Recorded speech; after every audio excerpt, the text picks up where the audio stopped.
Hi, everyone. Welcome to Clinical Medical Assisting 1, the first clinical class of your program. I'm excited to get started with you.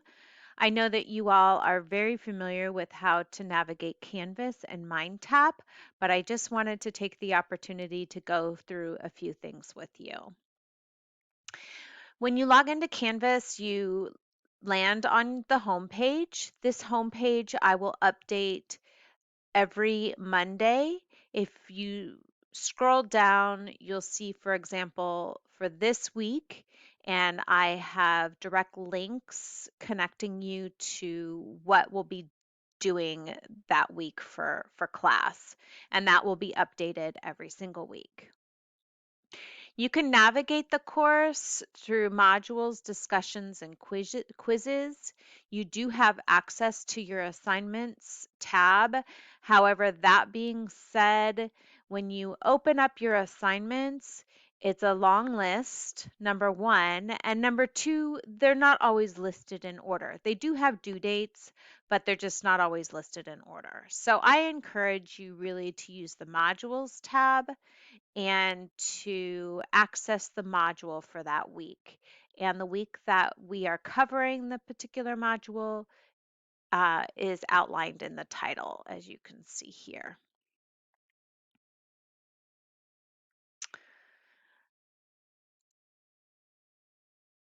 You have a weekly discussion. Your initial discussion post for that week is always due on Wednesday night, with 2 peer responses due by Sunday. I encourage you to be very prompt and engaged with the discussion posts. This is an opportunity for us to continue the conversation uh, um, beyond the virtual or beyond the theory content that you're covering, and to learn more. So please make sure that you're actively engaging in the discussion. And when you're offering your peer responses, please be meaningful with those responses. Um, Look beyond just the content that the initial post offered, and look for an opportunity to extend or continue the conversation rather than just saying, hey, good job. Engage in some other way.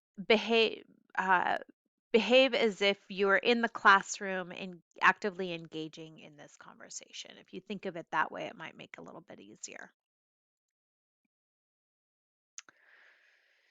Each module has to be completed in order. You can work ahead, but please make sure that you return to the week that we are currently in so that you can actively engage in the discussions and read any sort of responses that might have been made to your post. Set up your notifications in Canvas so that you can get reminders about due dates. This will help keep you on track. Our class moves very quickly. We cover a lot of content in just a matter of 8 weeks. So don't procrastinate, number one. Number two, if you're struggling in any way, reach out early. I do get to see you in lab, but I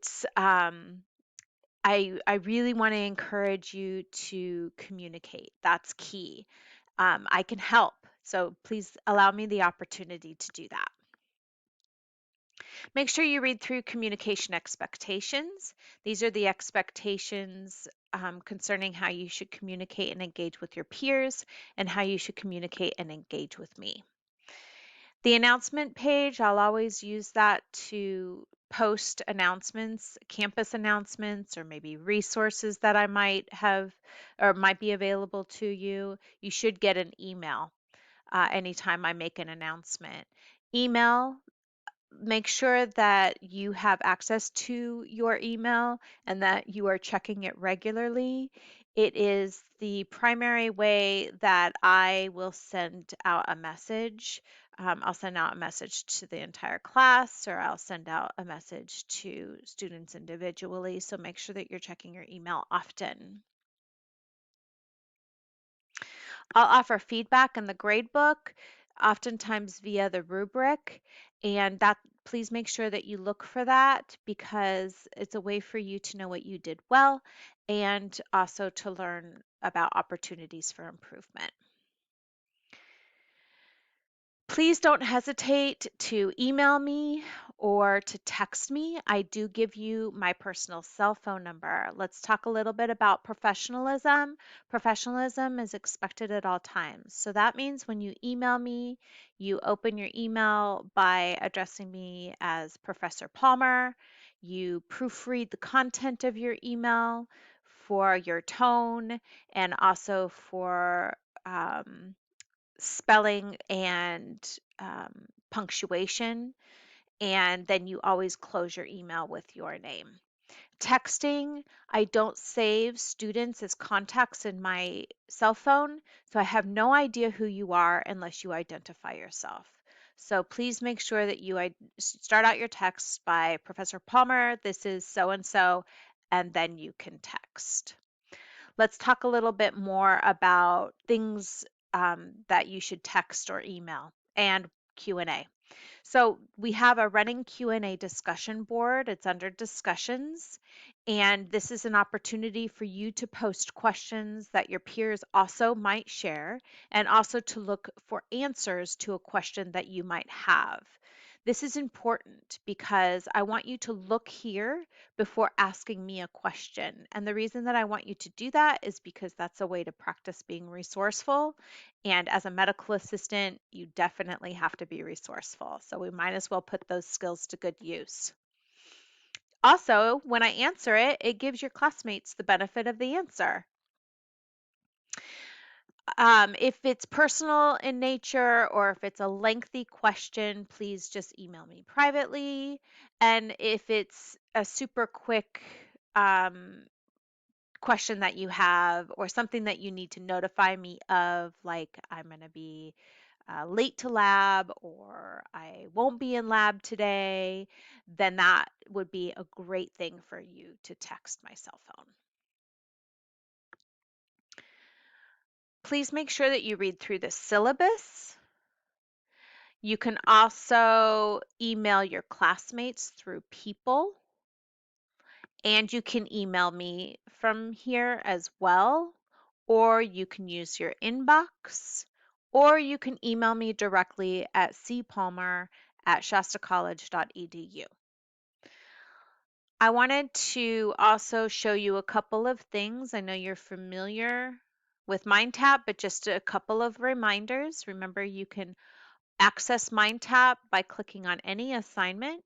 You just always need to make sure that you always access MindTap through Canvas. If you don't do that, your grades won't be carried over into your Canvas class. So I can access MindTap. It'll be redirected to the MindTap website. And just some quick reminders. Depending on what you click, it'll bring you directly to that assignment or page. You can exit out of there by clicking here, and that will bring you to this page. And then you can access whatever chapter or activity you want. Anytime you see a folder, you can open that up, and anytime you see a caret, you can expand that. Okay? And then access your activities and or your assignments. Just a reminder, your ebook can be accessed here. You can expand to a full screen. And then you can access the table of contents just like you would a normal book. You can click on whatever content specifically that you want to look at, or you can advance the book like you would a normal textbook. Make sure that you see the sidebar and scroll up and down to get all of the content. This icon, if you push that, that icon will then read you the textbook, will read the textbook to you out loud, which is a fantastic resource.